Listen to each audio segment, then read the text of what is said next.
الحمد لله العلي العظيم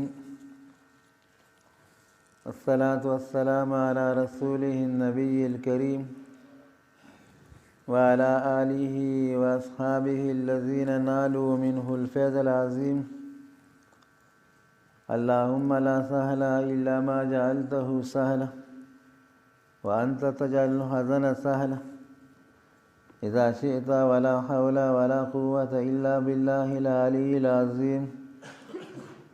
وبعد فأعوذ بالله من الشيطان الرجيم. بسم الله الرحمن الرحيم. الحمد لله رب العالمين.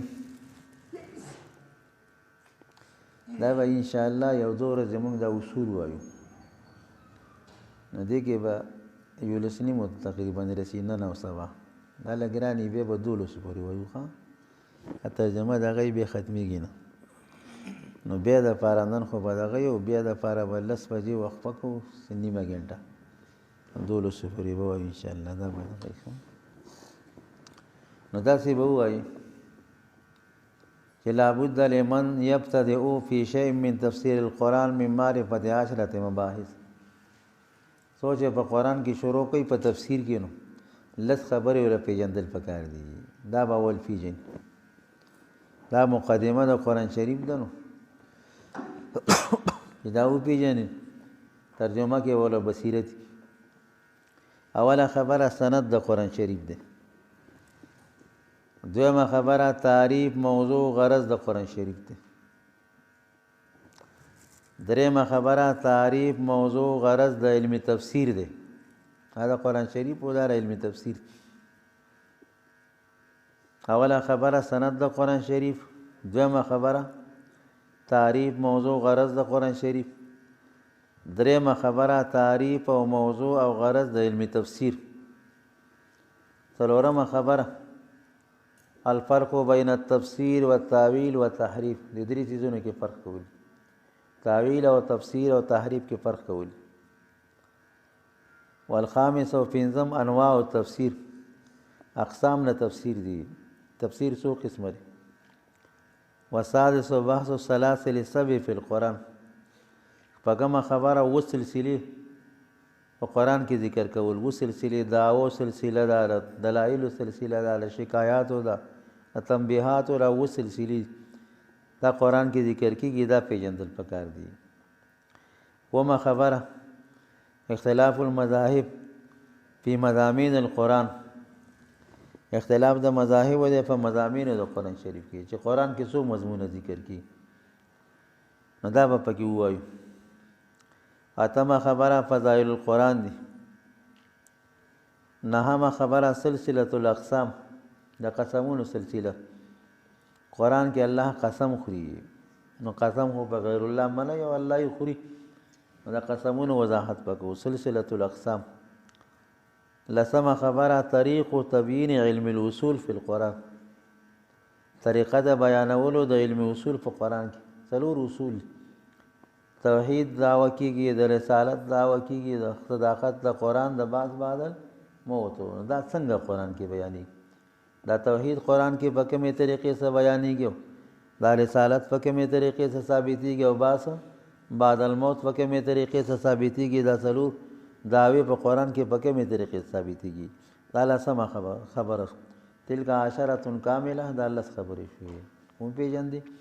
اول سند د قرآن شریفو، دویم تعریف د موضوع غرض د قرآن شریف، دریم تعریف او موضوع غرض او شرافت او مسیوده کوي. شرافت د علم تفسیر، تعریف موضوع غرض او غایه. غرض او غایه کې مطلب فرق حکم او شرافت د علم تفسیر.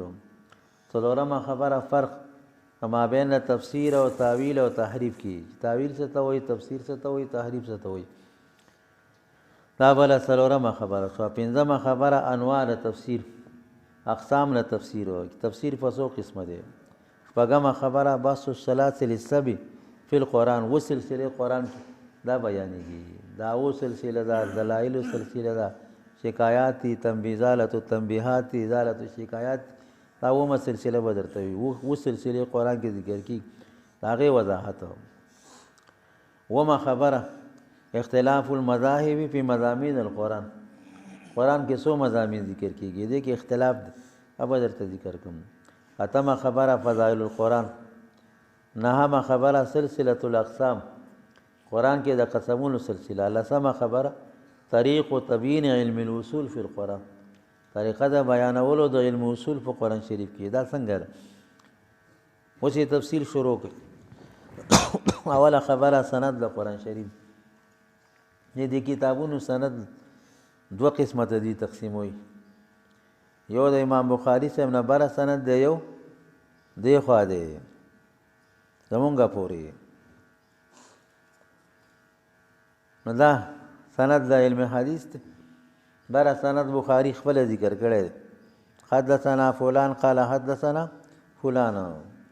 او ښکته سند دا مونږ ته بخاري په تواتر سره رسېدلی ده. ښکته سند متواتر. مسلم شریف مونږ ته په تواتر سره راغلی دی. دارنګې ترمذي او ابو داود ښکته سند متواتر دی. برادر کتاب خپل خپل سند یې بیانوي. نو داسې د قرآن شریف سند هم دوه حصې کوي. مونږ یې درې حصې کوو، د حدیث او به دوره حدیث کې وایي، او دلته دوه قسمه کوي. نو او د قرآن شریف سند هم دوه قسمه کوي. یو د نبی علیہ السلام نه بره دی سند، یو راښکته سند دی. ښکته قرآن شریف مونږ ته په تواتر سره راغلی. المنقول عنه نقلا متواتره، قرآن تعریف کې بل راشي، دا د نبی اسلام نه تواتر سره مونږ ته رسېدلی. بره سند کې یو نبی علیہ السلام واسطه، یو جبریل علیہ السلام دی، دوه راوین، یو مرویان هو دی چې الله پاک دی، یو روایت دی چې قرآن شریف دی. قرآن روایت دی، دوه راوین دی، یو مرویان هو دی. د دې راویانو ثقهوالی پکار دی. یو مرویان هو دی، هغه ټوله دنیا باندې کافرانو نه که تپوس وکړي ولئن سألتهم من خلق السماوات والارض لیقولن خلقهن العزیز العلیم. هغې هم الله وحدانیت د الله وجود مني او الله خالق مني. دوه واسطې دي. دا قرآن شریف دوه ځای کې ذکر کړي دی. سند د قرآن بره الله قرآن کې دوه ځای ذکر کړي. یو سوره نجم کې ذکر کړي او یو په سوره تکویر کې ذکر کړي. دوه ځای سند ذکر کړي. دا دوه واسطې ذکر کړي دي. او الله دواړو کې قسم خوري چې دا راوین ثقه دي. دواړو کې الله قسم خوري.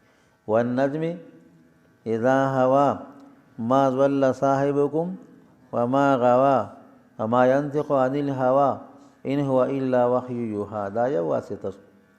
الله والنجم زماري پستوري قسم، اذا هوا چې فری وځي الله پستوري قسم وکړو.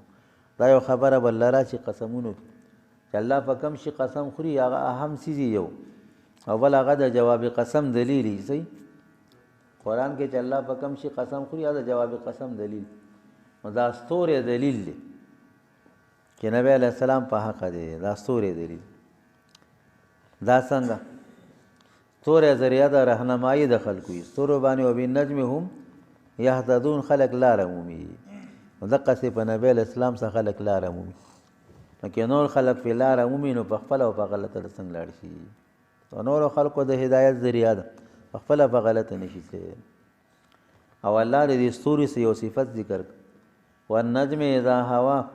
په ستوري مې د قسمې چې کله فریوځي، نو دې کې دې ته اشاره ده چې نبی علیہ السلام وفات کېږي به د هغه نه پیدا اخیستل پکار دي. والنجم اذا هوا، نجم آیت ته ویلی شي. فلا اقسم بمواقع نجوم، دغلته هم دوه معناګانې دي. نو زما د قسم فایت باندې اذا هوا چې نازل شي، یو معنا ده آیتونه نازلیږي. دا د نبی علیہ السلام د رسالت دلیل دی. دا قرآن د نبی علیہ السلام سره معجزه ده. والنجم زما د قسم فایت د قرآنونو باندې، قرآن باندې اذا هوا چې کله نازلیږي. یو معنا ده جواب قسم. ما ضل صاحبکم، نه ده بلاله شوی استاسو صاحبو په غلطۍ سره. ما ضل څه معنا؟ په غلطۍ سره په غلطه لار نه تللی. وما غوا، او نه د قصد په غلطه لار تللی، نه د قصد په غلطه لار تللی، نه په غلطۍ سره. دا د نبی علیہ السلام توثیق شو. الله قسم خوري چې نبی علیہ السلام سے قراوي. ان هو، دا روایت ذکر کی، ان هو نه ده دام ما یوحى الا وحی یوحى. وما ينطق عن الهوا ان هو الا غد روایت ذکر دی نبی علیہ السلام د نبی اسلام سے قواله ذکر کیږي او روایتو سے ذکر کیږي نه دی نبی علیہ السلام وما ينطق عن الهوا د خواهشات نه خبر نه کوي ان هو نه دی دغه ما ينطق د قرآن الا وحي يوحى دا یو واسطه دویمه واسطه الله ذکر کوي علمه شدید القوا ذو مرة فاستوى وهو بالافق الاعلى نبی علیہ السلام له تعلیم ورکړي سخت طاقت والا دی بل سورې نجم کې دو ترجمې راځي صحابه کرام دوه ډلې بعض صحابه وی نبی علیہ السلام د الله دیدار د معراج پشپ کړي دی ضمیر الله ته نبی علیہ السلام ته راځي کوي بی بی عائشہ نه انکار کوي عبد الله بن عباس هما اقرار کوي بی عائشہ هاوی نبی اسلام د معراج پشپ د الله دیدار نه دی کړل ته به روایت ذکر کوم نو تاسو دا یو ترجمه ته وکي علمه نبی اسلام له تعلیم ورکړي سخت طاقت والا چې جبرئیل علیہ السلام دی زمرتن خاوند طاقت یا د خاوند خلی شکل فاستوا د برابر شو په کنارو د اسمان کې ثم دنا به نږدې شو فتدلى خنږدې شو فکان قاب قوسین دا په مقدار د دو لیندو قاب قوسین دو لیندې دي چې په خوا باندې جګړه کول او د دوستۍ قسم به خوړل دا لیندې به یو ول سره وجنګولې دا دو لیندې چې یو بل سره نږدې داسې نبی علیہ السلام ته نبی اسلام نږدې شو فاوحى الى عبده ما اوحى دا جبرئیل اسلام توصیف علمه شدید القوا ذو مرة فاستوى وهو بالافق او بيد راوی مریحو په مد کې ملاقات پکاري سم روایت علامه معتبری کې دوړو راویانو من کې سره غلي نور محدثین بخاری سے وغیرہ امکان اللقاء شرط ہوئی مسلم لقاء شرط ہوئی راویانو من کې بچ راغلی ملاقات راغلی الله ملاقات ذکر کړي ثم دنا فتدلى فكان قاب قوسين او ادنى او بیا الله فرمای ما ذاق البصر وما طغى ما ذاق البصر د نبی علیہ السلام سترګې د جبرئیل اسلام نه کږي شوي نه دي خو کولې لیدل دا تر وخت کې سړی ګوري یو طرف ته سترګې کږي بل طرف ته نظر ولګي ما ذاق البصر د نبی علیہ السلام سترګې مبارک دا کږي شوي نه دي وما طغى او د نبی اسلام نظر تجاوز هم نه کړي د نبی علیہ السلام نظر د جبرئیل علیہ السلام نه تجاوز هم نه کړي ځنې وخت کې سړی چاته وګوري نظر یې بره لاړ شي پورا غسړې ونه ني نبی علیہ الصلوۃ والسلام د جبرئیل علیہ السلام پورا دیدار کړی دی نو دلته الله رضوا راویانو ذکر وکړو او داغه ملاقات ذکر کړ چې راویانو من کې سره راغره ملاقات راغله بل سورې تکویر کې الله سند دا بر سند ذکر کړي کته خو تواتر دي د نبی اسلام نه بر سند فلا اقسم بالخنس لجوار الكنس فلا اقسم بالخنس لجوار الكنس والليل اذا عسعس والصبح اذا تنفس انه لقول رسول کریم یو فرق ترتب کی ذکر کوم سورہ نجم کې الله سند ذکر کوي د نبی علیہ السلام ذکر یې مخکې کړی او سورہ تکویر کې چې الله سند ذکر کوي نو دا جبرئیل علیہ السلام ذکر یې مخکې کړی دا فرق پکې راځي دلته د نبی اسلام ذکر مخکې راغلی ما ضل صاحبکم وما غوا جبرئیل اسلام ذکر رسته شوی دی او سورہ تکویر کې دا جبرئیل علیہ السلام ذکر مخکې شوی دی او د نبی اسلام ذکر رسته شوی دی الله التم قسم خوري او پستور التم قسم خوړلې انه لقول رسول کریم یو قسم دی قسم هم تاکید د فاری دو قسم الله خوړي درې قسم خوړلې دا تاکید شروع ان په داخل کړي دام تاکید شروع اسمیت د جمله دام تاکید دی الله په تاکید ته وي انه لقول لام تاکیدی په داخل کړي دا بل تاکید شروع ضرور تاکید انه لقول رسول کریم دا قرآن شریف وینا دا فرشته ده چې په الله مکرمه ده د جبرئیل اسلام وینا ورته ویله مجازن ښه ارا نقل کړي اور دا خود الله کلام دی ذی قوت عند ذی العرش مکین مطاع ثم امین طاقت والا دی د عرش پنیز مرتبه والا دی الته اطاعت کیږي امانت والا دی دا د جبرئیل اسلام توصیف وما صاحبکم بمجنون، تاسو صاحب کې تاسو سره 40 کاله یو ځای تېر کړي ښې پیژنئ، دا لیونی نه دی، دا د نبی اسلام توصیف. او بیا الله ملاقات دلته هم ذکر کوي ولقد رآه بالافق المبین. نبی علیه الصلاۃ والسلام چې اول وحی ورته وشوله، دا وضاحت به درته بیا کوم، غار حرا کې نو 3 کاله بیا وحی منقطع و. دې ته فترت ویلی چې ښه یو اوږد فترت دی، هغه د نبی علیه السلام او د عیسی علیه السلام په منځ کې دی. نو بخاري په اول جلد په اخر کې نقل کړي، سلمان فارسي هم روایت دی، دا 600 کاله اوسو د نبی علیه السلام او د عیسی علیه السلام په منځ کې 600 کاله، دا د فترت زمانه وه، د انقطاع د وحی. او یو وړوکی فترت دی، دا چې اول وحی وشوله نو د دویمې وحی پورې 3 کاله وحی څه وه، دا منقطع وه. نبی علیه السلام به خفه و چې د غره نه ښکته ځان غورځوم. جبرئیل اسلام ورته آواز وکړو داسې مه کوه، ته په حقه یې.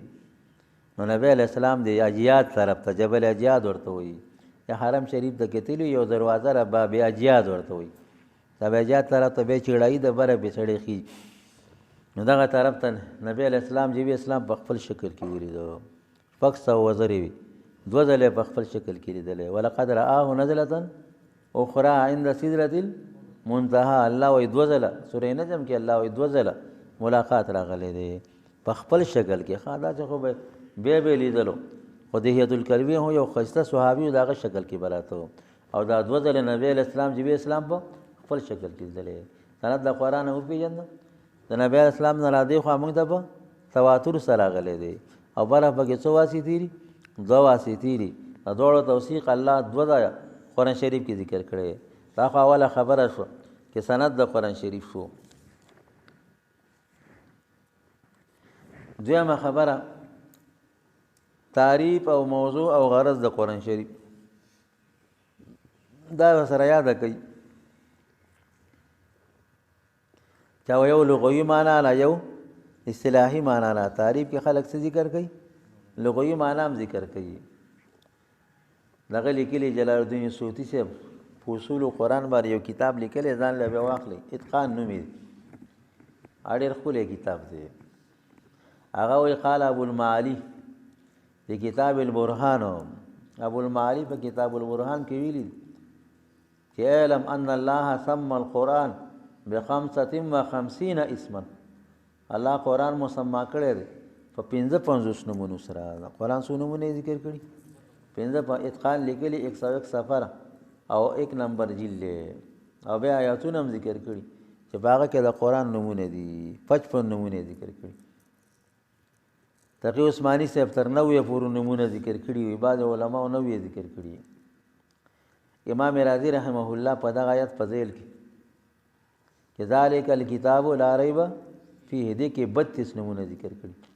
ذکر الرازي رحمه الله 32 اسما تحت قوله تعالی ذالک الکتاب لا ریب فیه. عنوان یې پیښه المسألة الثالثة اعلم ان اسماء القرآن کثیرة، قرآن نمونه ډیر زیات.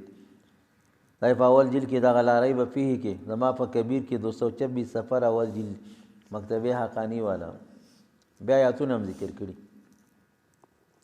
تقی عثماني صاحب یو کتاب دی علوم القرآن، په هغه کې به وضاحت کړی دی چې د قرآن په حقیقت کې 15 نمونه دي. سری دا نوري صفات دي، دا 15 نمونه دي، او دا نوري د قرآن شریف صفات دي.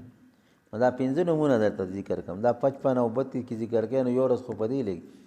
دا 15 نمونه وجه د تسمیه د کبیر نه درته ذکر کوم، دا نور به د اختصار د وجه فریدو.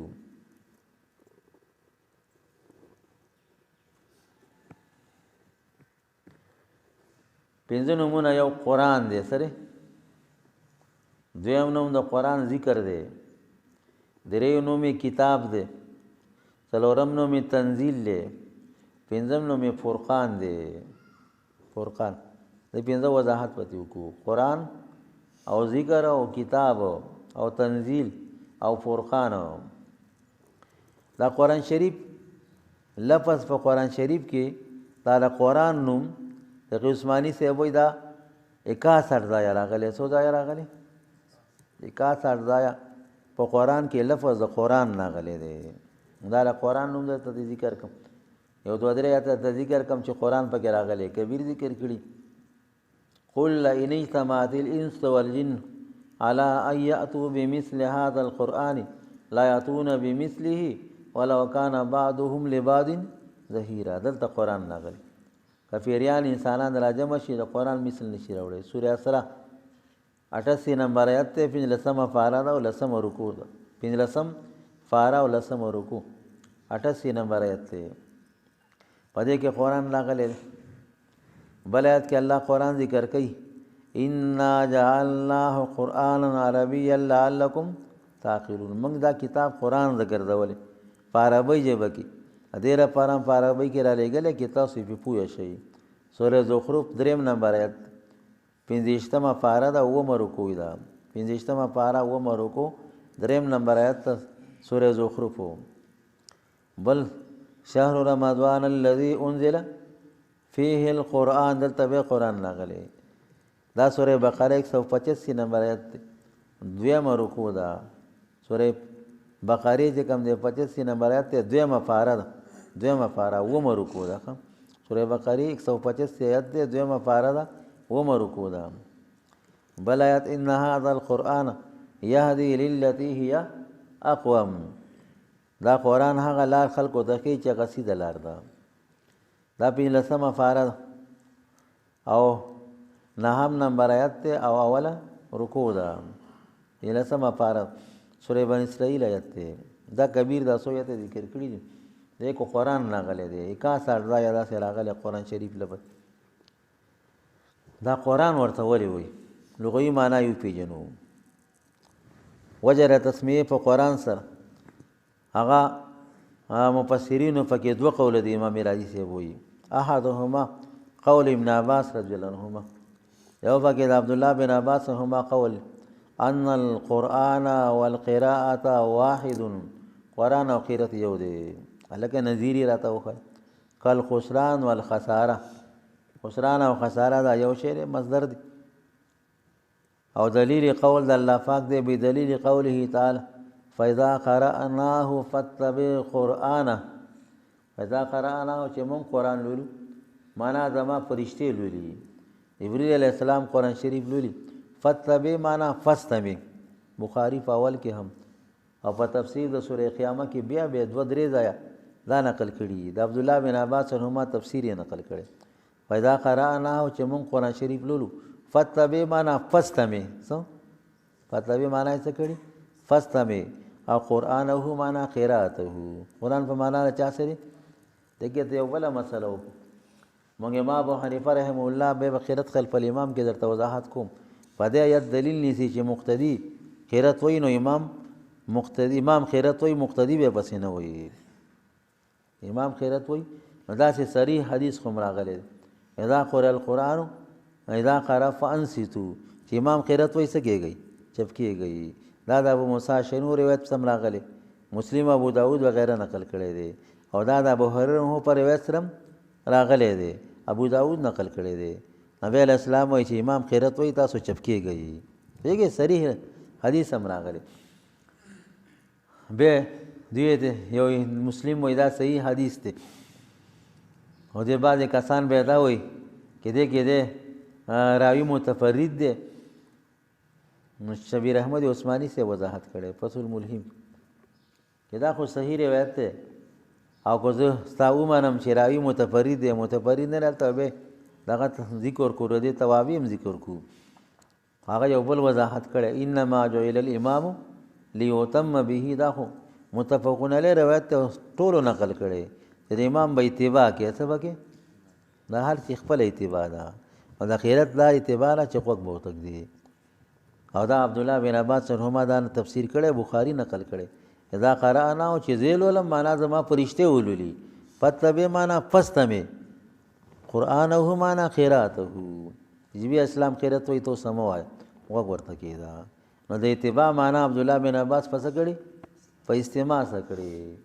نو کو دغه پستمه و پکې اذا قرأ فانصتوا نو براغلم. د اتباع نه معلومیږي چې د امام اتباع وکړي. نبی علیہ السلام وایي ټول روایتو کې دا راغلی ښه دغه زیادت نه علاوه دا نور روایت انما جعل الامام لیتم به دا ټولو محدثینو نقل کړی دی. نو د امام اتباع به مقتدي کوي او د اتباع معنا رئیس المفسرین په څه کړي، په استماع څه کړي ده چې امام ته به غوږ دي. دا امام صاحب په دلایلو کې پیش کوي، دا جمهور امام صاحب نو جمهور مذهب دی چې مقتدي به په امام پسې خیرت دا نه وي، غوږ به ورته ږدي، دا اتباع ده. نو فایدا قرأناه معنا کله چې مونږ قرآن نه لولو زما فرشتې لولي، فتبع معنا فاستمع قراءته، قرآن معنا خیرت، قرآن خیرت ته غوږ کېږده، جبرئیل اسلام ته غوږ کېږده، ته ورسره مه وایه. ښه نو راشه قرآن ته قرآن ولې وایي؟ دا یو قول. قرآن په معنا د خیرت څه دی؟ دا ډېر لوستلی کېږي ځکه ورته قرآن وایي. څه کېږي؟ ډېر لوستلی کېږي. یو کتاب څوک نشي ښوولی چې د قرآن هم رسېږي، تلاوت یې کېږي. دې وجې نه یهود او نصارا کرونا راویست. د حرم شریف کې دومره قرآن شریفونه 24 غنټې به خلک لګي وو. نو کرونا یې راویسته، قرآن شریفونه لرې کړو چې دا څوک نه لولي. مونږ په دې قرآن چې ته پابندي لګې، داسې مثال دی لکه څوک چې په ډوډۍ پابندي ولګي چې ډوډۍ به نه خوري. دا څوک بني سره ډوډۍ د څه لپاره ده؟ د خوړلو دپاره ده. قرآن د څه لپاره دی؟ د لوستلو دپاره دی. دې نوم دی معلومي، نوم یې لوستل دی. ښه دې ته حمل مبالغتن وایي. څه ورته وایي؟ حمل مبالغتن. قرآن وایي مقرو دی، مصدر مبني للمفعول کې ولې مصدر په خپلې معنا څه واخلئ. ښه دومره لوستلی کېږي چې ته به یې څه دي؟ لوستل دي. دومره لوستلی کېږي ته به یې چې لوستل دي. دا د لوستلو کتاب دی. دې باندې څوک پابندۍ نه شي لګولی. او دا په پابندیانو سره د قرآن تلاوت دا څوک نشي ختمولی. دا د لوستلو کتاب دی، دا به لوستلی کېږي. نو دا یو نوم شو. دا مصدر شروع. فاذا قرأناه فاتبع معنا فاستمع قراءته. کبیر هم دقه معنا کړي. اذا تلوناه عليك فاتبع تلاوته، ته تلاوت اتباع وکړه. دا یو تفسیر وجه شوله. قرآن مصدر دی په معنا د قرأت سره. دا عبدالله بن عباس رحمه دا نقل کړی کبیر. دویم قول لقتاده صاحب دی چې دا مصدر دی، انه مصدر من قول القائل. دا مصدر دی د قول القائل. قرأت الماء فی الحوض، عمومي په حوض کې جمع کړي. قرآن په معنا د جمع سره. قرأت الماء فی الحوض اذا جمعته، چې اوبه په حوض کې جمع کړي. سفیان بن عیینه صاحب وایي سمي القرآن قرآنا، قرآن د قرآن ځکه وایي چې دې کې جمع راغلی. سمي القرآن قرآنا لأن الحروف جمعت فصارت کلمات. حروف را جمع شو، کلمې دې جوړې شوې. کلمې د چا نه جوړې دي؟ حروفونه. والکلمات جمعت فصارت آیات، کلمې را جمع شوې آیاتونه دې جوړ شو. والآیات جمعت فصارت سور، آیاتونه را جمع شو سورتونه دې جوړ شو. والسور جمعت فصارت قرآنا، سورتونه را جمع شو قرآن دې جوړ شو. دا کبیر کې لارې به فيه فضل کې دغه وضاحت کړی دی. تفسیری کبیر. قرآن ته قرآن ځکه وایي یو خو معنا لوستل دي، یو معنا جمع ده. په کلمو کې حروف را جمع دي، په آیاتونو کې کلمې را جمع دي، په سورتونو کې آیاتونه را جمع دي. نو جمع معنا ده پکې. او یا داسې وایي چې ټول علوم پکې را جمع دي. سری جميع العلم فی القرآن لكن تقاصر عنه افهام الرجال. دغه بل خو کبیر ویلو. دا اوس تاسو وجه وایي چې څو علوم دي ټول قرآن کې سری دا را جمع دي. ځکه ورته څه ویلی شي؟ قرآن ورته ویلی شي. تمام آسماني کتابونه د هغې مضامین په چا کې را جمع دي؟ په قرآن کې. قرآن ته قرآن ځکه وایي د تمام آسماني کتابونو یو څلور کتابونه دي، صحیفې دي، 4 غټ کتابونه دي. دا د 100 صحیفو مضامین دا په دې غټو 3 کتابونو کې را جمع دي، او د غټو 3 کتابونو مضامین په قرآن کې را جمع دي. جامع کتاب دی ځکه ورته قرآن ویلی شي. دا 2 وجې شي. دا لغوي معنا شو. اصطلاحي معنا درته کوم. یو نوم یې قرآن دی، قرآن په معنا د لوستلو د جمع سره. 2 وجې شول. یو معنا د قرآن یو نوم د قرآن فرقان دی. 5 نومونه وایو. یو نوم د قرآن فرقان شریف فرقان دی. تبارک الذی نزل الفرقان على عبده ليكون للعالمین نذیرا. تبارک الذی، الله برکت والا دی. سراج المنیر تفسیر معنا کړي جاءنا بكل خیر و برکت. الله موږ د خیر او برکت ار یو راوستي دی. او خیر او برکت دار چې نزل الفرقان على عبده په خپل غلام فرقان نازل کړی دی. نزل سمانا لګ لګ نازل کړی ښا څه تنزيل لګ لګ نازل ولته وي په خپل غلام نازل کړی په یو ځل خو بیت العزت ته راغلی دی او بیا لګ لګ ځمکې ته په 30 کاله کې الله قرآن شریف نازل کړی دی لیکون للعالمین نذیر. ښه فرقان ورته ولې وایي؟ فرقان د 3 معناګانې تفسیر کبیر چې کوم دی کړي دي. فرقان خو یو فرق ته وایي، قرآن فرق کوي مابین د حق او د چا کې ده باطل کې. شهر رمضان بل آیت کې الله فرمایي وبینات من الهدى شهر رمضان الذي انزل فيه القرآن هدى للناس وبینات من الهدى والفرقان. دلته فرقان راغلی.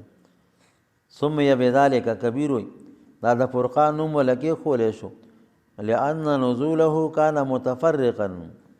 دې نزول جدا جدا دی. انزله في 29 سنة تربر 20 کاله کې الله نازل کړی دی او دلیل دا قول الله پاک دی وقرآنا فرقناه وقرآنا قرآن شریف فرقناه لګ لګم نازل کړی دی لتقرأ على الناس على مکسن. حکمت پکې دا چې خلکو باندې لګ لګ ولولې په قلاره ټولولې. ونزلناه لګ لګم نازل کړی تنزیلا په لګ نازل ول سره. سوره بنی اسرائیل چې کم دی 106 نمبر آیت ته 15 پارا دا 12 رکوع قرآن فرقناه. نو یو خو ته قرآن ځکه وایي فرقان چې لګ لګ نازل شوی دی. دویمه وجه دې ته فرقان ولې وایي؟ سمي بالفرقان لأنه يفرق بين الحق والباطل. دا فرق کوي د حق او د باطل په منځ کې ځکه ته فرقان وایي. او دریمه وجه د تسمیه کبیر لیکلي الفرقان هو النجات. فرقان څه ته وایي؟ یا آیت درته یم ښه یا ایها الذین آمنوا ان تتقوا الله یجعل لكم فرقانا. اے مسلمانانو کو د الله نه اوریږئ الله ول نجات ترکی. فرقان په معنا د چا سره دی؟ یجعل لكم فرقانا معنا الله ول نجات ترکی. نو قرآن ته فرقان ولی وایي؟ فرقان نجات ته وایي. فبالقرآن وجدوا النجات من الضلالات.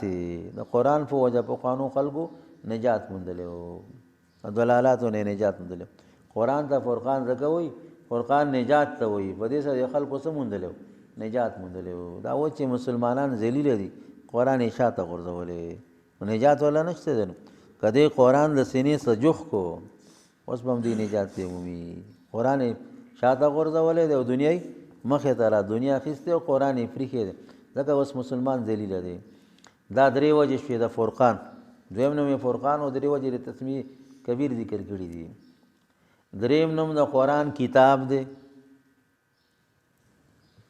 ښه دا کتاب مشتق دی کبیر وایي و اشتقاق الکتاب من کتبت الشیء اذا جمعته. کتاب له دې نه مشتق دی کتبت الشیء معنا اذا جمعته چې شی جمع کې جمع کولو ته وایي. سمیت الکتیبة کتیبة لخکر ته کتیبه وایي لاجتماعها خلق پکې راجمعي. لخکر کې خلق راجمعي څه ته وایي؟ کتیبه ورته وایي. فسمي القرآن کتابا د قرآن ته کتاب ځکه وایي لأنه کالکتیبة على عساکر الشبهات. لأنه کالکتیبة دا قرآن د فوجونو په شانې دی د شبهاتو خلاف. شبهې بس غلوي که نه چې شبهې غلوي نو لښکر پسې پکار دی. لښکر سره دا قرآن شریف دی. قرآن باندې عمل وکړه شبهات به دې غون ختم شي.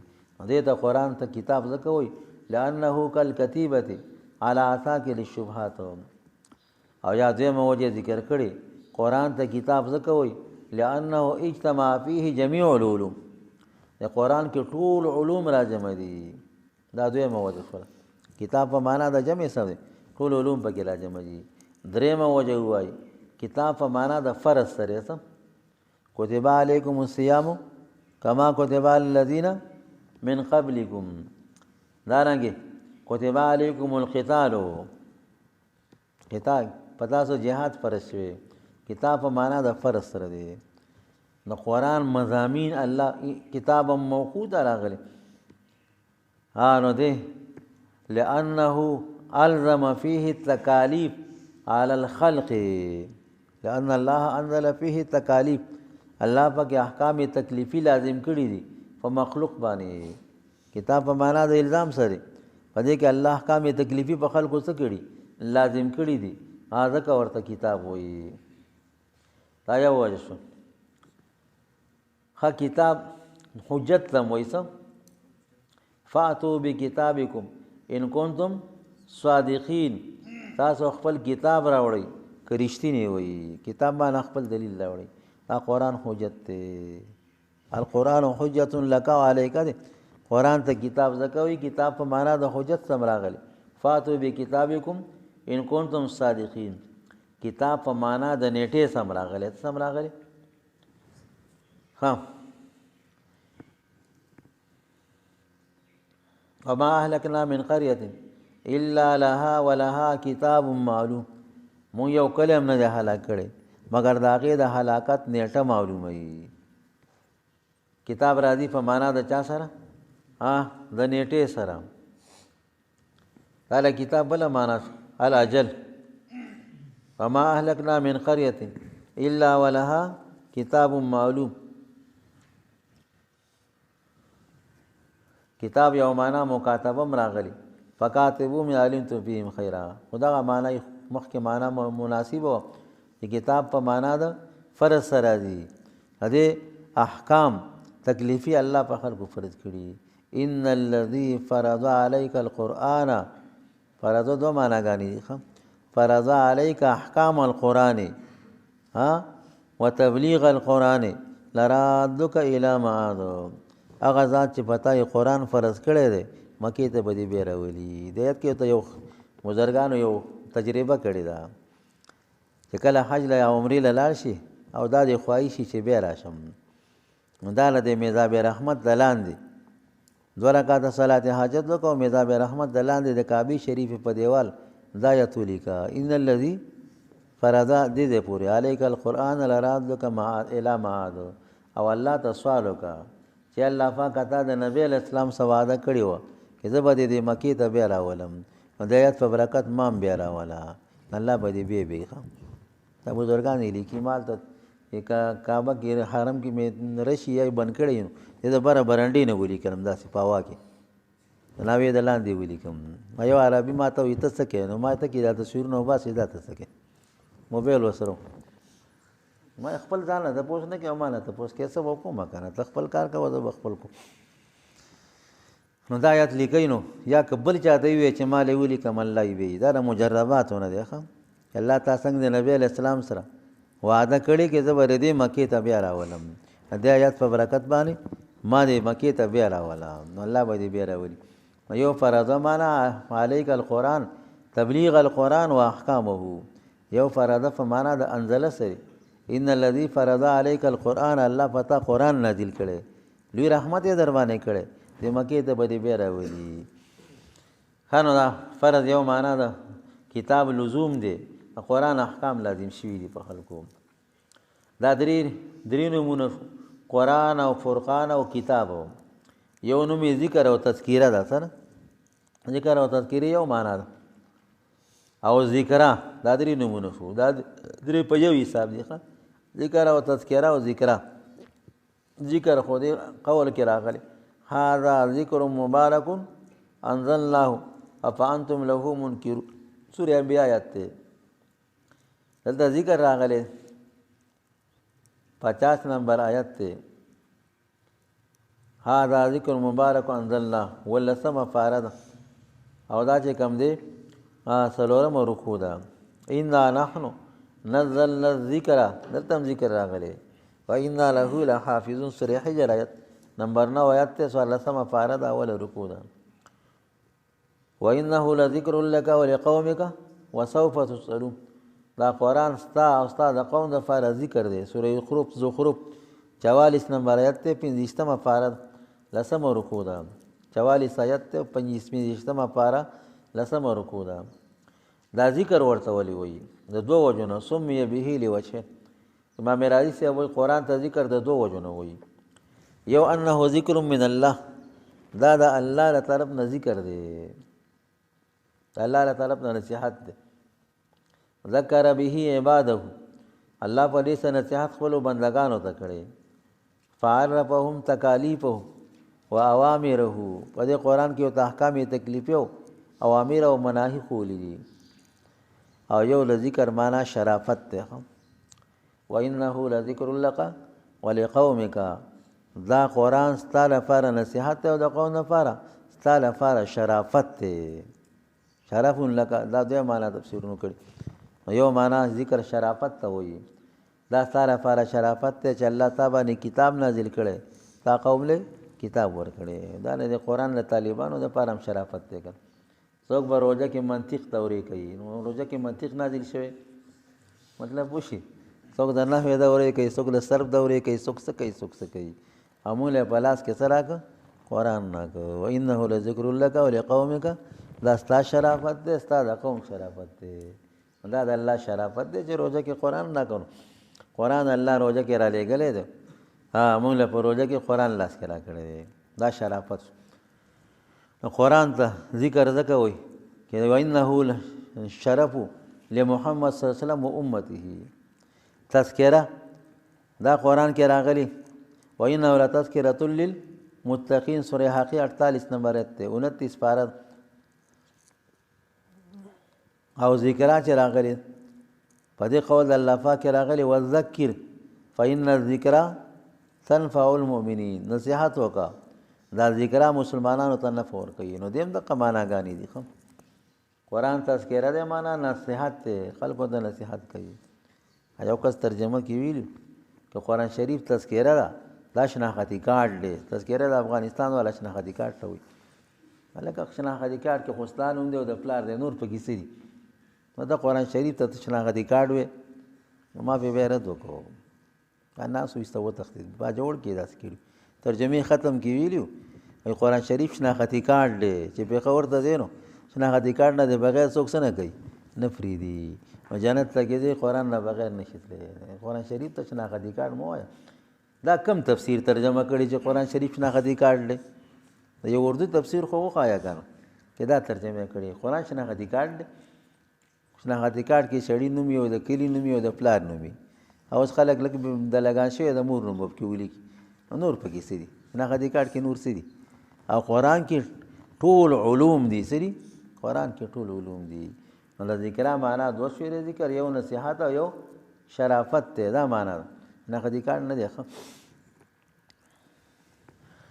تنزیل 5 نمبر نوم دی. سره تنزیل وانه لتنزیل رب العالمین نزل به الروح الامین. سورہ شعراء 152 نمبر آیت دی. نو لسمه پاره ده او 15 رکوع ده. قرآن ته تنزیل ځکه وایي چې دا نازل شوی دی. تنزیل په معنا د منزل سره لږ لږ نازل شوی. څو نازل شوی؟ لږ لږ نازل شوی. دا درې کلمات داسته د فطرت زمانه ده. ټول کارونه دریش جوړي. د نبی علیه السلام عمر کې روایت مختلف راغلي دي. بعضې روایتو کې راځي د نبی اسلام 43 کاله عمر. د نبوت نه خو 40 کاله مخکې و. دا اتفاقي دي. د نبوت نه مخکې څو کاله؟ 40 ساله عمر و. دا اتفاقي دي. مدینه کې 10 کاله زندگی و. دا مې اتفاقي ده. او د نبوت نه وروسته مکه کې څومره زندگی و؟ دې کې اختلاف ته روایت راغلی. بعضې 10 ذکر کوي. نو 10 40 او 50 او 10 په مکه کې د نبوت نه وروسته 80 بشي. هغې 80 کاله روایت نقل کوي. بعضې 15 نقل کوي. بعضې علما پکې دا تطبیق کوي چې جناب رسول الله صلی الله علیه وسلم په مکه کې چې وحی شروع شوله، ناوله وحی چې وشوه 3 کاله وحی منقطع وه. اوس مې ته وي نو د دې 1400 کالو نه 3 لرې کړي دي. صرف د وحی زمانه حساب کړي. څه حساب کړي؟ د وحی. نو دي 3 او حساب کړي یې څه دي؟ 80 دي. دا 3 د انقطاع زمانه وه د فترت، دا یې پکې نه د حساب کړي. بعض علما دا تطبیق کوي. 3 کاله نبی علیه السلام عمر و. دا 3 پکې کسر غورځولې. 15 کاله چې راغلي دي د ولادت کال یې جدا حساب کړی، د وفات کال یې جدا حساب کړی. 3 دی په دې څو حساب کړي؟ 15. د نبی علیه السلام عمر 3 کاله. او بخاري اکثر روایتو کې څه راغلي؟ 3 کاله راغلي. 3 کاله عمر. قرآن د 3 کاله کې نازل شوی. په حقیقت کې په 60 کالو کې نازل شوی.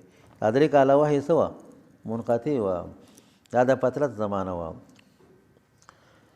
ښه دا خو د قرآن لغوي معنا معلومه شوله وسره ضمناً 5 مشهور نومونه هم نور هم ذکر کړل د هغې لغوي معنا مو شوله مطلب پوه شي که نه او که 32 ذکر کړي نو کبیر 32 وجو تسمیه ویلي بیا ډېر وخت اخلي او اتقان جرون سیوطي صاحب څو ذکر کړي 55 ذکر کړي او آیاتونه هم ذکر کړي په اتقان کې سیوطي صاحب همې ته صفحه چې کوم دی ویله نو هغه چې وی بیا الله څه کېږي دا ډېرېږي بیا وخت ډېر اخلي دا 5 مشهور په دې مې اکتفا وکړه دا نور تقي عثماني صاحب وایي دا نورې صفتونه دي دا لغوي معنا د قرآن څه دي لوستل دي لغوي معنا د قرآن لوستل دي یا جمع کېدل دي قرآن کې معلوم را جمع دي ځکه ورته قرآن وایي ښه اصطلاحي معنا یې سره هو الکتاب المنزل على الرسول صلی الله علیه وسلم المکتوب فی المصاحف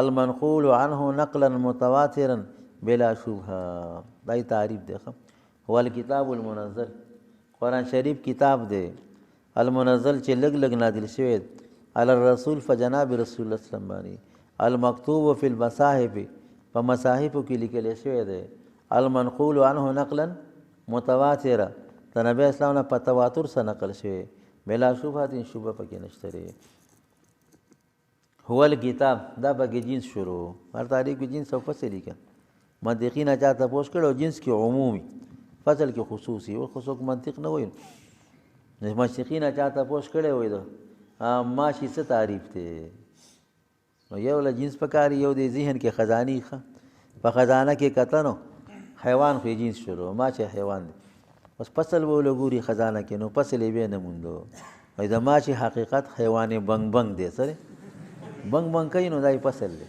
حیوان بنګ بنګ نو بس تعریف سپوز نه سو پوګینو تعریف ذاتیات ساغه تحد وای تعریف عارضیات سره هغه د سوی رسم وای سو نو قرآن تعریف دغه جنس او فصل فکاری کتاب جنس ته دا ټولو لور دي شامل مقصود غیر مقصود ټولو لره دا ترمذیم کتاب دی حسامیم کتاب دی ټولو ته کتابونه وای نو چې المنزل وي هغه کتابونه تی وته چې هغه د اسمان نه دي راغلي وایي په نور غون کتابونه چې منزل نه هغه تی وته او علی الرسول چې دا وي رسول کې لام د عهد لپاره کوي په جناب رسول الله صلی الله علیه وسلم نازل شوی دی نور آسماني کتابونه دي وته هغه نازل شوی خو په نبی اسلام سره نه دي شوی نه دي نازل شوی المکتوب فی المصاحف کدا مصاحف نه مراد قرای سبع او مصاحف واخلې سو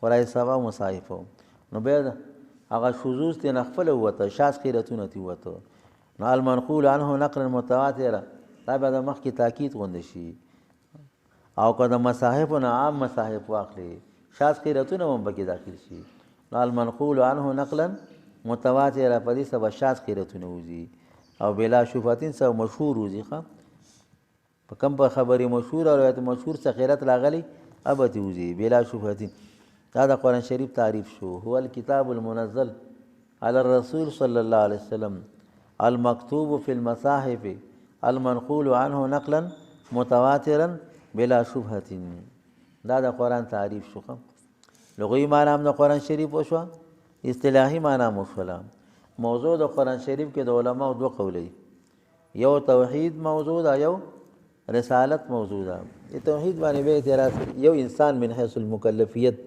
دا دو موضوعګانې شي یو توحید موضوع شو یو انسان من حيث المکلفیت کدی توحید باندې د باندې څوک اعتراض وي چې موضوع کل علم ما يبحث فيه عن عوارض ذاتيه د هر علم موضوع هغه عوارض ذاتی بیانېږي مطلب پوښي نو قرآن کې خو توحید نه علاوه مونږ او د سو روزه دام ذکر کیږي موږ ور دې راځي توحید ته کیږي چاته کی دې راځم توحید عوارض ذاتیو کې داخليږي دا یو موضوع شولا یو موضوع دا درخواستی بابا جی سے ذکر کولا انسان من حيث المکلفیت انسان من حيث المکلفیت دا حیثیت به وساخ لین د انسان علم طب هم بحث کوي خو من حيث الصحت والسقم چې روغ دی کنه روغ دی د طب موضوع او د انسان نه قرآن هم بحث کوي من حیث المکلفیت چې حیثیات جدا شي نو په موضوع کې فرق راغی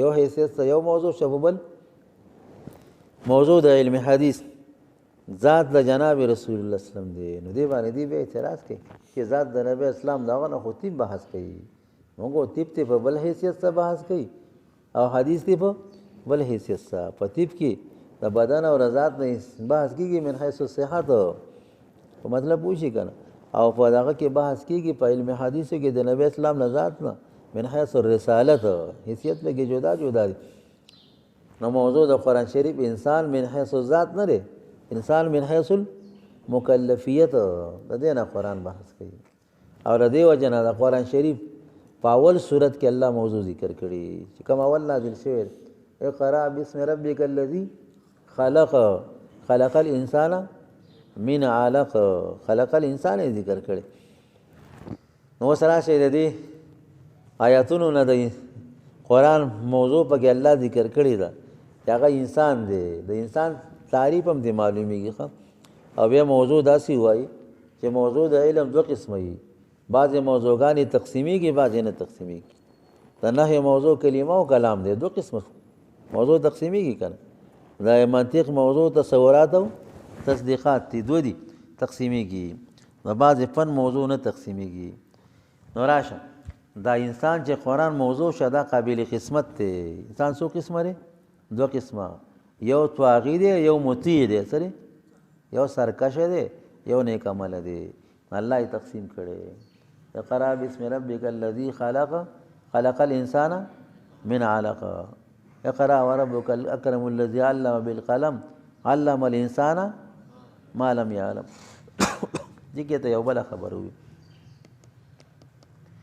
یو تعریف یو تقسیمی صحیح دا ضابطه یادوي به مولا نه وي ښه مفتی سړی په دې نه جوړیږي چې جزئیات یاد کړي په زرګونو جزئیات یاد کا دي کې جزئیات منحصر نه دي بل جزئیه به نسوک ته پوسو کې رته نه بیان فقيه دې ته وي چې ضابطه یاد کړي څه اے د فقه اصول یاد کړي چې اصول فقه یاد ای هغه د اصول مطابق مسله څه کولای شي حل کولای شي نو اصول یادوي کمال بدای کې سم یادي اصول هم یادي نو بس بیا درس کې هم تکړه وي نو یو تعریف دی یو تقسیم دی په تعریف سره وجود ذهنی معلومیږي دا په کار څه کو کړ ترجمه کې دغه خیلم خبره هم کو او تفسیر هم بګی کو په تعریف سره وجود ذهنی معلومیږي په تقسیم سره وجود خارجي معلومیږي د دې وجه نه دا تعریف مخکی او تقسیم وروستی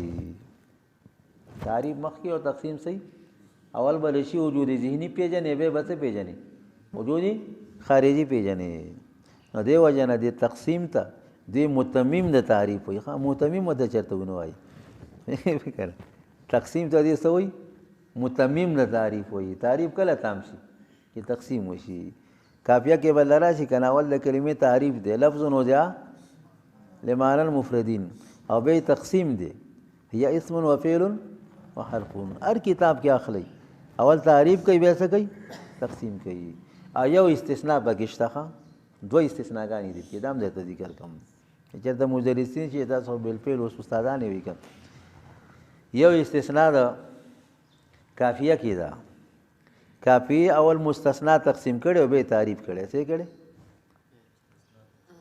کافیه د مستثنا ده ښه الکه او یو استثناء په مختصر متول تلخیص کې دا تلخیص اول د بلاغت تقسیم کړي بیا د هر قسم تعریف کړي د فصاحت تقسیم کړي به تعریف کړي بلاغت دو قسمه تقسیم کړي فصاحت درې قسمه تقسیم کړي ټول علوم کې دا دو مال مخ تراغلي بل پکې نه دراغلي که تاسو پکې به مونږ دا به مسیوزي دوی دا چلولې کړي د کافیه والا سره داسې تعریف شته دی نه چې متصل او منقطع دواړو لور شي او تعریف حقیقي ښه صحیح او پکې نه ښه چې او پکې راولي خو ټول دنیا کې داخله ولې تعریف حقیقي او هم متصل لور دی او هم منقطع داسې تعریف د کافیه والا سره نو د مجبورۍ د وجه اول د استثناء څه کړي تقسیم کړي او به تعریف کړي او تلخیص او مختصر او متول والا سره د بلاغت داسې تعریف نو چې تعریف حقیقي او بلاغت له کلام او متکلم دوړو لور شي د فصاحت درې قسمه لا فصاحت د کلام او د کلمې او د متکلم درې وړو له ورشي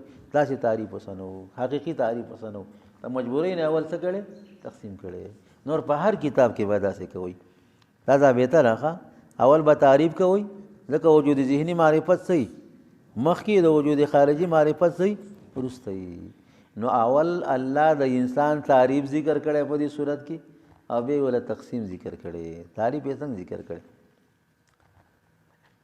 اقرا بسم ربک الذی خلق خلق الانسان من علق دینه تعریف معلومیږي ښه انسان یې د نطفه نه پیدا کړی د نطفه نه چې پیدا هغه حیواني سي نطفه نه څوک پیدا حیوان الانسان حیوان خلق الانسان من علق اقرا بسم ربک خلق الانسان اقرا وربک الاکرم الذی علم بالقلم دینه تعریف کې بل ټکی معلوم شو مستعمل الالات ښه الله انسان له تعلیم 50 ور کړي په قلم سا قلم اعلی ده کنه ده دا الانسان حیوان علم بالقلم نه معلوم سو مستعمل الالات عالی استعمالي او علم الانسان ما لم يعلم انسان له تعلیم د هغه چیز ور کړي چې ته نو معلوم چې کلیات او جزئیات دي علم الانسان ما لم يعلم سمانا ش مدرک الکلیات والجزئیات د انسان تعریف راوته الانسان حیوان مستعمل الآلات او ناطق مدرک الکلیات والجزئیات سمانا ناطق و چې منطق څوک نه وي تاسو ته وکوي ناطق څه ته وي ناطق دی ته وي چې خبرې کوي انسان حیواني ناطق دی نو خبرې خو پیریان هم کوي ناطق بل معنا په مجموع منطق کې راشي دریابندۍ معقولات اوس او بیا په عربی منطق کتابونو کې مدرک الکلیات والجزئیات د ناطق معنا ده ناطق معنا مدرک الکلیات ادراک د کلیات او جزئیات کوي نو علم الانسان ما لم يعلم سمانا الله انسان ته کلیات او جزئیات خولي سیو ته خولي دا د ناطق معنا خلا د انسان تعریف مو پیژنو دا قرآن نه معلوم شوخه الانسان حیوان مستعمل الآلات قلم استعمال علم بالقلم نه مستعمل الآلات معلوم او ما لم يعلم یو ته خولي معنا مدرک الکلیات والجزئیات دا د انسان تعریف اول د انسان تعریف وشو او بیا الله د انسان تقسیم کړي کلا ان الانسان ليطغى ان رآه استغنى ان الى ربك رجع دا تواغی شو کنه ارایت الذی ينهى عبدا اذا صلى دا اذا صلى دا مطیع شروع بندگان دو قسم دي یو سرکشه یو نیک عملی دا تقسیم د انسان شو دا څه بووي قرآن په اول صورت کې الله موضوع ذکر کړي موضوع د قرآن سره انسان من حيث التکلیف په کې فکر او د انسان تعریف هم ته معلومیږي او بیا الله د انسان تقسیم کړی دی دا موضوع د علم دو قسمه یو قابل قسمت یو هغه چې قابل قسمت نه دا قابل قسمت ته الله تقسیم کړی دا خدای قرآن شریف موضوع او شولخه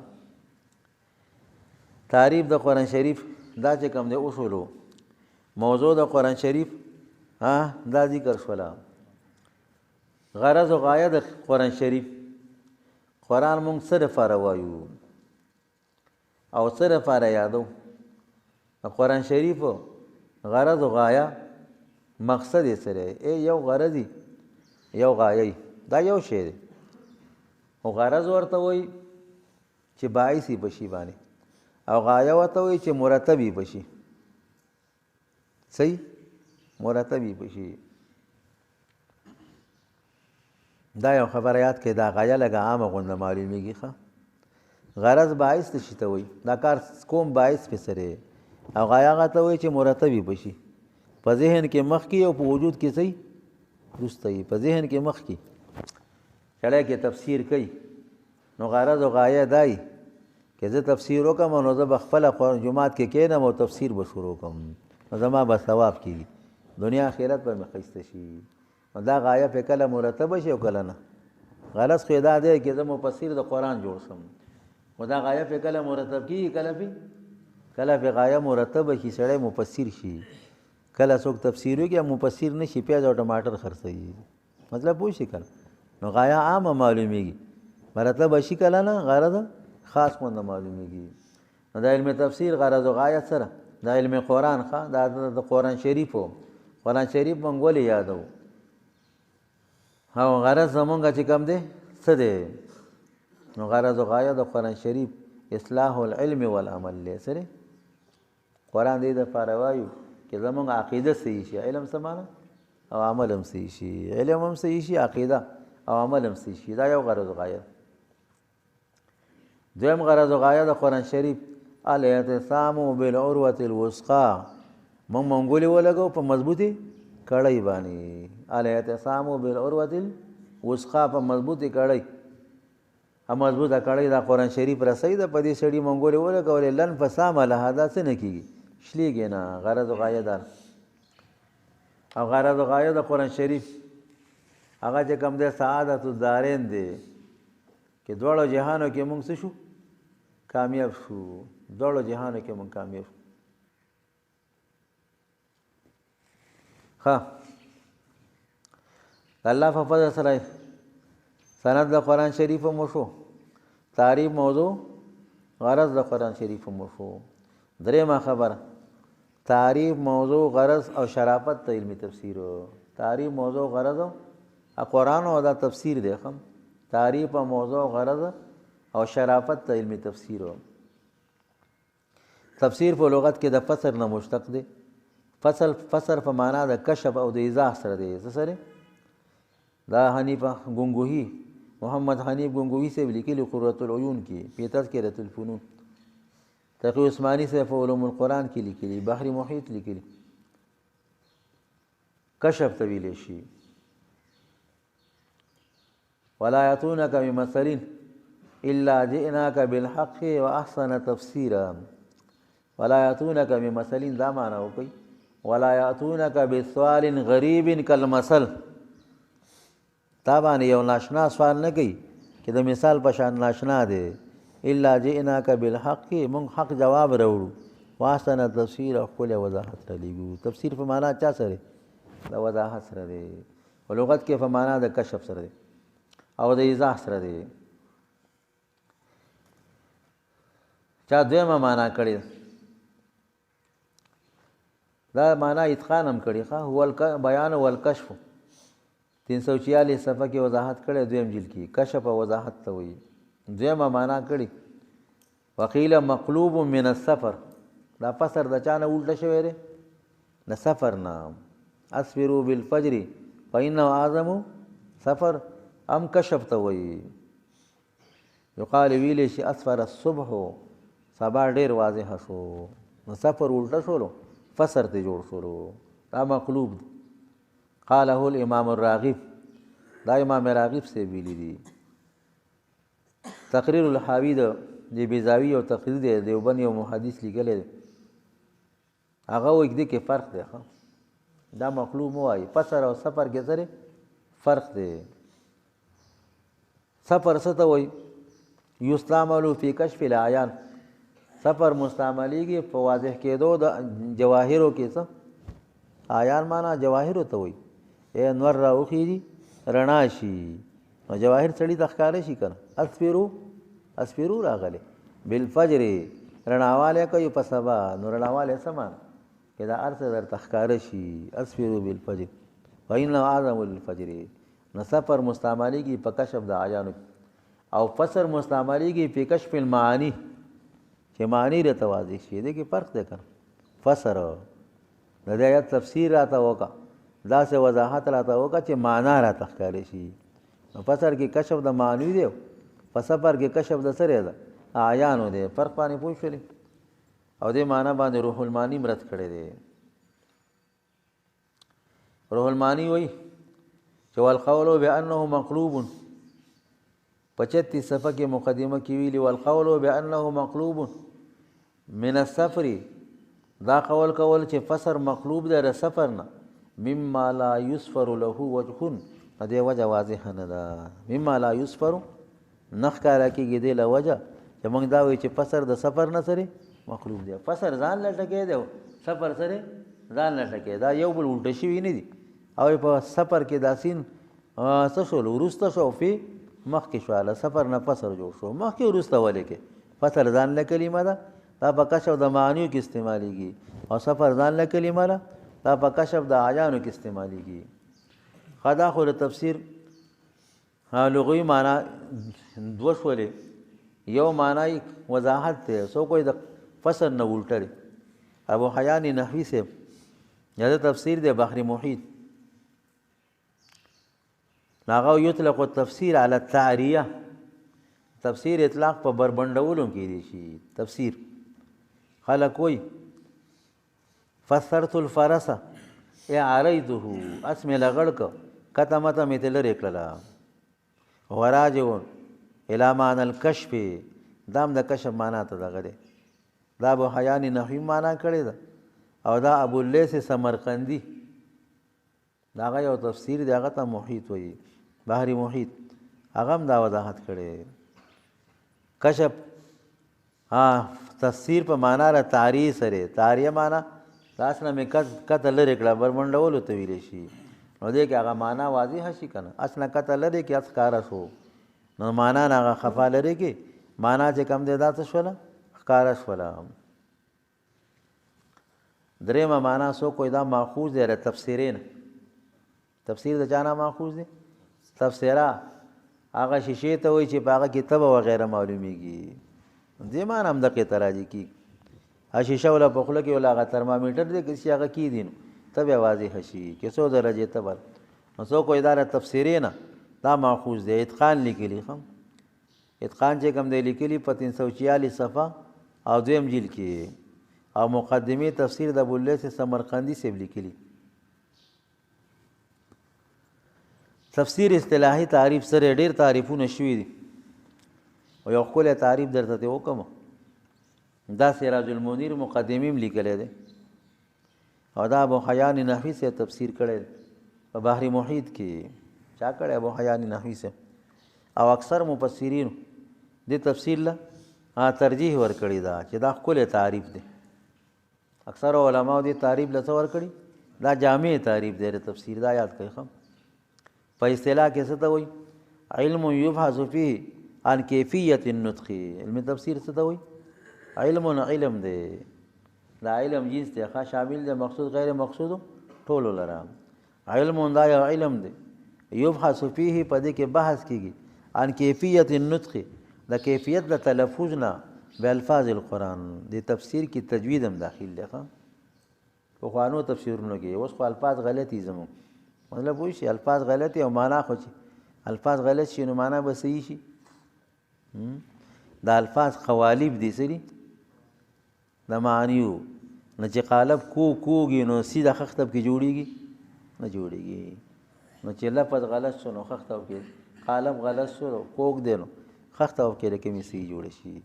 نو د علم تفسیر کې علم تجوید هم داخل دی. هو علم، دا یو علم دی، یبحث فيه عن کیفیت النطق بالفاظ القرآن. کیفیت د نطق د داخل په الفاظ د قرآن دی کې علم تجوید ته اشاره. په دې لفظ به څنګه تلفظ کې، په دې لفظ به څنګه تلفظ کې. جلالین کې بلبې راځي، چا به ویلې څوک به وایي قیرتونه ذکر کوي. څه ذکر کوي؟ قیرتونه ذکر کوي. علم یبحث فيه عن کیفیت النطق بالفاظ القرآن ومدلولاتها. علم یبحث فيه عن مدلولاتها. دا دویم ټکی اوس یاد کړئ. علم دا ول ټول تعریف وایو. علم یبحث فيه عن کیفیت النطق بالفاظ القرآن ومدلولاتها واحکامها الافرادیه والترکیبیه ومعانيها التي تحمل عليها حالة التركيب وتتمات لذلك. دا تعریف شو. علم يبحث فيه وضاحت ترتقوم بگی. علم يبحث فيه عن كيفية نطق بألفاظ القرآن ومدلولاتها وأحكامها الإفرادية والتركيبية ومعانيها التي تحمل عليها حالة التركيب وتتمات لذلك. نو سے وضاحت تعریف وکړي. هر تعریف کې جنس او فصل خوانه بنګ باب کې جوړه کړ.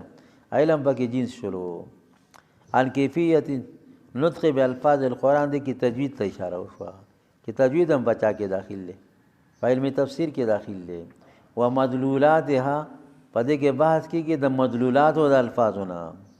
دې کې علم لغت ته اشاره شوه. تفسیر کې چاته ضرورت دی؟ لغت به م ویلي دا ما ته یو ملګري وي یو شیخ صاحب یاده نوم یې ته نه اخلم وایي هغه په اف هم ترجمه کوله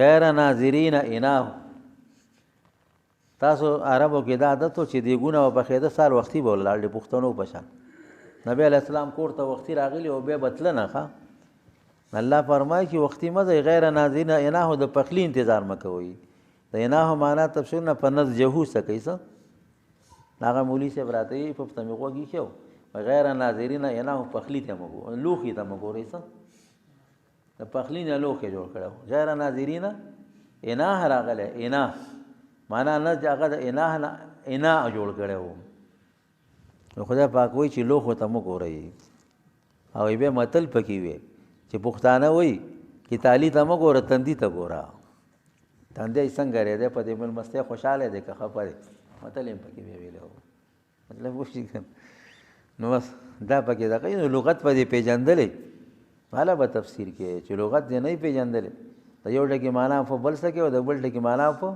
بل څه کې بیا تفسیر ګران دی نو تفسیر کې علم لغت ته ضرورت دی مفسرین د لغاتو وضاحت کوي چې دا ټکی راغلی را دی دا معنا نه د دې دا معنا دا علم تفسیر شوخه و مدلولاتها و احکامها الافرادیه علم تفسیر د احکامو د الفاظو نه بحث کوي چې افرادي احکام دي و ترکیبي او ترکیبي احکام دي د احکام افرادیونه صرف بحث کوي څه علم صرف سره موږ ته استادانو سید قریش بابا مثال ذکر کوو د دې صرفیانو مثال د لوهار دی سره او د نحویانو مثال د ترکان دی او د بلغاو مثال د ملیزي دی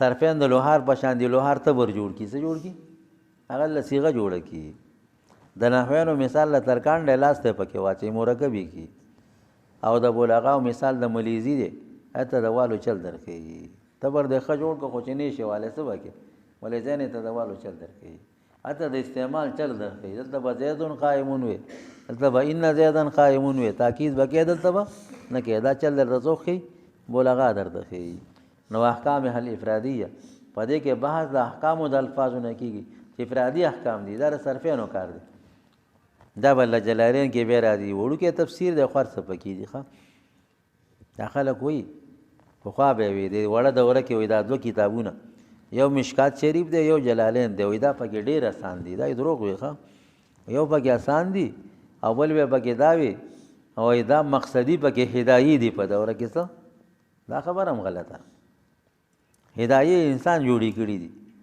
او نبی حدیث د نبی علیہ السلام حدیث دی قرآن د الله کا خبرې دي دا غیر مقصدی شو هدایي پکې څه شولې مقصدی شي دا غلطه خبره نه ده او جلالین آسان دی جلالین ډیر ګران دی ښه جلالین او د شریجامی مثال دی په هر ټکی کې یا صرف قاعده ته اشاره کړي چې جمله راوباسي بیا د صرف څه خصوصیات بیانې کنه خصوصیت ته اشاره کړي چې ردی باب دا خاصیت دی چرته د نحوی قاعده ته اشاره کړي چې دا جمله اسمیه ده په دوام بدلالت کوي دا فعلیه ده په حدوث بدلالت کوي هغه نقطو ته به اشاره کړي چرته د بلاغت نقطې ته څه کړي اشاره کړي نو چې علم سړی نه کړه نو دا نقطې جلالین کې چرته ویل شي ګران کار دی او مشکات شریف هم ډیر ګران دی هغه کې به حدیثو کې تعارض راځي اب حل کې تطبیق و پکې کې دا ګران کار دی کنه پکې مذاهب راځي سب کې راځي مذاهب پکې راځي هغه مذاهب او دلایل به دا غینه به جوابونه کې دا ګران کار دی مشکات شریف ډیر ګران دی او جلالین شریف خو چړې عبارت وي نو خدا سان دی عبارت وي ترجمه هم نه کوي نو هغه څه ګران دی جلالین او مشکات شریف او هدايه داسې ده هدايه والا به مذهب ذکر کړي ٹھیک شو دلایل به ذکر کړي جوابونه ذکر کړي هغه ته نوړی جوړه کړي څه جوړه کړي نو صرف خوړل غواړي نو چې نه شي خوړل غواخونه دی نه نو پتا وسوک څه وکي خوړل ګران کار دی نو هدايه اخیری هدايه د سب مسلې نه څه جوړه کړي سم نوړی ته جوړه کړي نو مذهبونه ویلي دلایل در مذهب ویلي جوابونه کړي نو نور پکې سری صرف خوړل خرڅ غواړي نو په وړه دوره کې آسان یې سوي هدايه وی ګران پکې سو اوس خو دې جلالین لري کړه دي ګران په وړه دوره کې مشکات او جلالین دي دا مې درته دی پوری وی چې نه جلالین کې به سړوي نو احکام افرادی پکې هغه ته وړو کې تفسیر مختصر تفسیر معلومیږي وړو کې انده مختصر دی خرڅ پکې شته احکام افرادی ذکر کوي احکام ترکیبی د نحوي قاعدو ته اشاره کوي، د بلاغت او دې ته اشاره کوي. نو مقدمه د سراج المنیر لیکلي ښه چې دغه مدلولاتها کې علم لغت ته اشاره شوله، احکام افرادي او ترکیبي د هذا یشتمل على التصریف و علم الاعراب و علم البیان والبدیع. دا بچا مشتمل دی په علم صرف باندې، په علم بیان او په علم بدیع باندې، هغې ته پکې اشاره ده. ومعانیها التي تحمل عليها حالات الترکیب، دا کې بل تعریف جزو معنونه بحث کیږي چې په هغې باندې په حالت ترکیب کې حملیږي لفظ، چې دلته حقیقي معنا مراد ده او دلته په دې حملیږي که قل آمنوا به او لا تؤمنوا، ایمان راوړئ یا مه راوړئ. دارنګې بل آیت کې چې کوم دی راځي که ایمان راوړئ او ان اعتدنا للظالمین نارا احاط بهم، سیاق سباق نه معلومیږي چې فمن شاء فلیؤمن ومن شاء فلیکفروا. نو ظاهري معنا خو دا ده چې بس کوپر کوه ستا خوښه ده. الله د کوپر امر وکړو، الیاذ بالله الله په کوپر څه نه کوي امر، ان الله لا یامر بالفحشاء. نو دا حقیقي معنا څه نه ده مرادو، نو دا سیاق سباق نه معلومیږي، دا د زجر الفاظ دي. وروسته اوس الله څه وایي انا اعتدنا للظالمین نارا، ظلم دی وکړو ګوره اور ته به دې اچومه. نو دا قرینه له دې ده چې حقیقي معنا څه نه ده مراد نه ده. نو بعضې اوقاتو کې لفظ به ذکر شي حقیقي معنا به یو وي، سیاق سباق ته به ګورې هلته معنا څه وي بله مراد وي، دې بحث به کېږي ښه. نو دې کې مجازي معناګانو ته اشاره ده. بحر محیط مقدمه وایي دې کې مجازي معناګانو ته. وتتمات لذالک، دې تتمت کې ذکر کېږي. ومعرفة النسخ وسبب النزول، لا تتمت سره ناسخ منسوخ و پیژنې، شان نزول و پیژنې. ناسخ منسوخ او شان نزول دا ټول علم تفسیر تعریف شو ښه، چې دا هر څه بګې راجمع شي دا سره علم تفسیر دی. هو علم یبحث فيه عن کیفیت النطق بالفاظ القرآن، دا علم تجوید شو، مدلولاتها دا علم لغت شو، واحکامها الافرادیه دا صرف شو، والترکیبیه دا نحو او بلاغت شلو، نحو او بلاغت شلو. ومعانیها التي تحمل عليها، دیکھیں مجازی معنی کا تو اشارہ شو. معانیها التي تحمل عليها حال الترکیب وتتمات لذلك، دیکھیں ناسخ او منسوخ ته شوله اشاره شو، شان نزول ته پکې اشاره شو. دا تفسیر بحر محیط کړی و خیان نحوی صاحب، او بیا پکې جنس او فصل جوړ کړي. ما درته مختصر وی دا قرۃ العیون عالم ترجیح ورکړي، اکثر علما دې له ترجیح ورکړي. دا تفسیر یاد کړئ. علم یبحث فيه عن کیفیت النطق بالفاظ القرآن ومدلولاتها واحکامها الافرادیه والترکیبیه ومعانیها التي تحمل عليها حالة الترکیب وتتمات لذلك. دا د قرآن علم تفسیر څه شولو؟ تفسیر شولو. غرض او غایه د علم تفسیر سره، دا علم تفسیر دا خو تعریف شولو موضوع سره. موضوع د علم تفسیر قرآن دی. څه شی دی؟ قرۃ العیون او تشخیص الاذهان لیکلي قرآن موضوع ده. غرض و غایه سره تحصیل السعادة و اجتناب الشقاوة. تحصیل السعادة چې ما ته سعادت میلو شي، و اجتناب الشقاوة او له شقاوت نه بچ شم، د بدبختۍ نه بچ شم او نیکبختۍ راته میلو شي. دا غرض دی علم تفسیر. غرض دا دی که زه نیکبخته شم او د بدبختۍ نه بچ شم. دا حنیف ګنگوهي د قرۃ العیون کې لیکلي 37 صفحه کې. ایا بل غرض وایي تحصیل سعادت الدارین، څه او مخکې یو شان د دواړو جهانو نیکبختۍ راته میلو شي. چې علم تفسیر دی وکړو دنیا کې به هم نیکبخت دی، په آخرت کې به هم یې. او یا داسې وایي الاطلاع علی مراد الله. د غرض د علم تفسیر سره الاطلاع علی مراد الله. دریم غرض دا دی که د الله د مراد نه خبر شم. الله یاد ذکر کړی زما یاد دی، تفسیر وکړم که د دې مراد نه خبر شم چې د الله څه مراد دی. او یا داسې وایي څلورم نمبر اصلاح العلم والعمل، د علم اسلامي وشي او د عمل اسلامي وشي. دا غرض و غایه. اما تاسو ته یو بل شی مو یو ځای کوي ښه، چې هغه شرافت د علمي تفسیر دی. سره دغه لیکلي دي